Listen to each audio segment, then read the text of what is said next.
আজকে ভিডিওতে রায়মার্টিন বসুমিত্রা 2024-এর পঞ্চম শ্রেণীর বাংলা বিষয়ে দ্বিতীয় পরীক্ষার মূল্যায়নে যে 10 নম্বর প্রশ্নসূচি রয়েছে অর্থাৎ নবদ্বীপ তারা সুন্দরী গার্লস হাই স্কুল এই বিদ্যালয়ের সমস্ত প্রশ্ন উত্তরগুলি করবো। তার আগে তোমরা কেউ যদি আমার চ্যানেলে নতুন হয়ে থাকো তাহলে চ্যানেলটি অবশ্যই সাবস্ক্রাইব করে নেবে।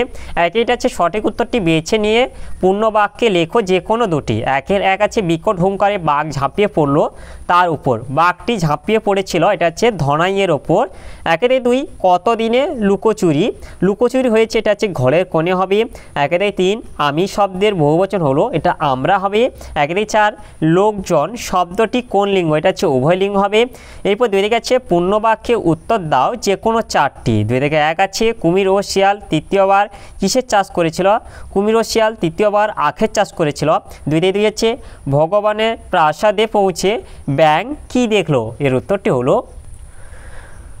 ভগবানের প্রাসাদে পৌঁছে ব্যাঙ দেখলো যে দেবতারা নানান ভোজ ও আনন্দ উৎসবে ব্যস্ত হয়ে আছে, দেবতাদের স্ত্রী ও মন্ত্রীরা মহানন্দে দিন কাটাচ্ছে। এরপরে দুই দিকে তিন আছে ঝড় কবিতায় শিশুর দল ছুটে চলে যেতে চেয়েছিল কেন, এর উত্তরটি হলো ঝড় কবিতায় শিশুর দল দুপুরবেলা মাঠের ধারে খেলা করছিল, এমন সময় হঠাৎ করে এলোমেলো ঝড়ো বাতাস বইতে লাগলো, চারিদিক কালো মেঘে ঢেকে যাওয়ায় অন্ধকার হয়ে এসেছিল, তাই শিশুর দল খেলার মাঠ ছেড়ে ঘরের দিকে ছুটে চলে যেতে চেয়েছিল। এরপরে দুই দিকে চার আছে আকাশ ঘিরে কিসের লোভে মেঘ জুটেছে, আকাশ ঘিরে চাঁদের লোভে মেঘ জুটেছে। এরপরে দুই দিকে পাওয়া যাচ্ছে এক বচন থেকে বহু বচনে পরিণত করা দুটি নিয়ম লেখো। বাংলায় এক বচনকে বহু বচনে পরিণত করার নিয়মগুলি হলো, একে হচ্ছে এক বচনাত্মক পদের সঙ্গে গুলো গুলি ইত্যাদি বিভক্তি যোগ করে বহু বচন তৈরি করা হয়, যেমন বইগুলো আমি তোমাকে দিলাম। এরপরে দুই দিকে আছে এক বচনাত্মক পদের সঙ্গে রা বিভক্তি যোগ করে বহুবচন তৈরি করা হয়, যেমন শিশুরা খেলা করছে। এরপরে দুই দিকে ছয় আছে লিঙ্গ পরিবর্তন করে বাক্যটি পুনরায় লেখো। বৃদ্ধের আগমনে শিক্ষক মহাশয় উঠে দাঁড়ালেন, এটা হবে বৃদ্ধার আগমনে শিক্ষিকা মহাশয়া উঠে দাঁড়ালেন হবে। এরপর তিনে দিকে আছে নিজের ভাষায় উত্তর লেখো যে কোনো তিনটি। তিনে দিকে এক আছে পালিয়ে গেল অনেক দূরে, কে পালিয়ে গেল, সে কোথায় পালিয়ে গেল, এর উত্তরটি হলো মৈত্রেয়ী দেবীর লেখা ঝড় কবিতায় ঝড়ের পালিয়ে যাওয়ার কথা বলা হয়েছে, ঝড় অনেক দূরে সাত সাগরের পারে পালিয়ে গেল।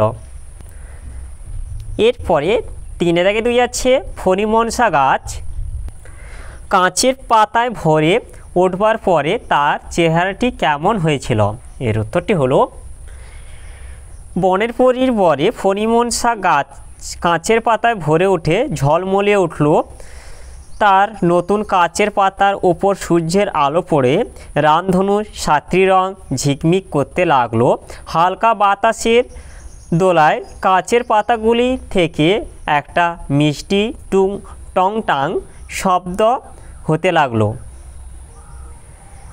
এরপরে তিনে থেকে তিন আছে ঝড়ের সঙ্গে শিশু মনে কিসের তুলনা কবিতায় ধরা পড়েছে। মৈত্রেয়ী দেবীর ঝড় কবিতায় শিশুটি ঝড়কে একটি দস্যি ছেলের সঙ্গে তুলনা করেছে, সে নিজে যেমন ঘরের মেঝেতে কালি ঢেলে দেয় সেই রকম ঝড়রূপী ছেলেটি যেন আকাশের গায়ে কালির দোয়াত ঢেলে দিয়েছে।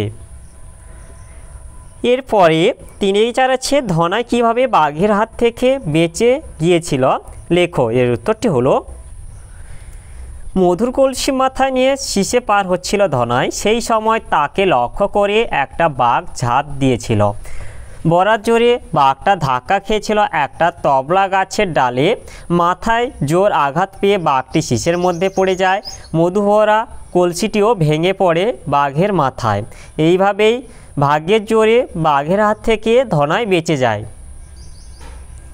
এরপরে চারিদিকে আছে নিচের প্রশ্নগুলির উত্তর দাও যে কোনো দুটি। চারিদিকে এক আছে লিঙ্গ কাকে বলে, লিঙ্গ কত প্রকার ও কী কী, এর উত্তরটি হলো যে চিহ্নের দ্বারা কোনো পদ বা শব্দ পুরুষ জাতীয় না নারী জাতীয় না উভয় জাতীয় না নারী বা পুরুষ কোনো জাতীয় নয় তা বোঝা যায় তাকেই বলে লিঙ্গ। লিঙ্গ 4 প্রকার, 1 পুংলিঙ্গ, 2 স্ত্রীলিঙ্গ, 3 উভয়লিঙ্গ এবং 4 ক্লীবলিঙ্গ। এরপরে 4-2 আছে বহুবচন কাকে বলে উদাহরণ দাও। যার দ্বারা একের অধিক সংখ্যা বোঝায় তাকে বহুবচন বলে, যেমন আমরা, বইগুলি প্রভৃতি। এরপর 4-3 আছে লিঙ্গ পরিবর্তন করো। 4-3 1 কর্তা, এটা গিন্নি হবে। 4-3 2 প্রথমা থেকে এটা প্রথম হবে। 4-3 3 এটা অনন্যা থেকে হবে অনন্য। 4-3 4 এটা নায়ক থেকে হবে নায়িকা। এরপরে 5 আছে নিচে যে কোনো একটি বিষয়ে চিঠি লেখো। 5-1 আছে জন্মদিনে বন্ধুকে আমন্ত্রণ জানিয়ে পত্র লেখো। এর উত্তরটি হলো, এখানটা তোমাদের নিজের ঠিকানাটা দিয়ে দেবে, তারপর লিখবে এখানটায় প্রিয় বন্ধু দিয়ে তোমার বন্ধুর ঠিকানাটা দিয়ে দেবে। এরপর লিখবে কেমন আছিস, অনেক দিন তোর কোনো খবর পাই না। আমরা সবাই ভালো আছি, তোকে এই চিঠি লেখার একটা বিশেষ কারণ আছে। আগামী হচ্ছে এখানটা তোমার হচ্ছে তোমার জন্মদিনের ঠিক তারিখটা দিয়ে দেবে, দিয়ে লিখবে আমার জন্মদিন, ওই দিন তোকে আসতেই হবে। বাবা মা আমার এবারের জন্মদিনটা বড় করে পালন করছেন, তাই একটা বাড়িও ভাড়া নেওয়া হয়েছে। বাড়িটি হলো আমাদের পাড়ায় পুষ্পারঙ্গন। ওই দিনটায় আমরা বন্ধুরা সবাই মিলে খুব হইচই করব। দুপুরে খাওয়া দাওয়া যেমন হবে তেমনি বিকেলে নাচ গান আবৃত্তির একটা ছোটোখাটো অনুষ্ঠানও হবে। তোকেও গান গাইতে হবে কিন্তু। দিনটা রবিবার পড়েছে বলে আসতে কারো অসুবিধা হবে না। তুই অবশ্যই সকাল সকাল চলে আসবি। ইতি তোর প্রিয় বন্ধু দিয়ে তোমার নিজের নাম লিখে দেবে, আর এখানটা হচ্ছে তোমার বন্ধুর ঠিকানাটা দিয়ে দেবে। এরপরে 5-2 যেটা হচ্ছে বিদ্যালয়ে অনুপস্থিতির কারণ জানিয়ে শ্রেণী শিক্ষিকাকে পত্র লেখো। এটি আমি তোমাদের কমিউনিটিতে পোস্ট করে দেবো, তোমরা গিয়ে একটু দেখে নেবে।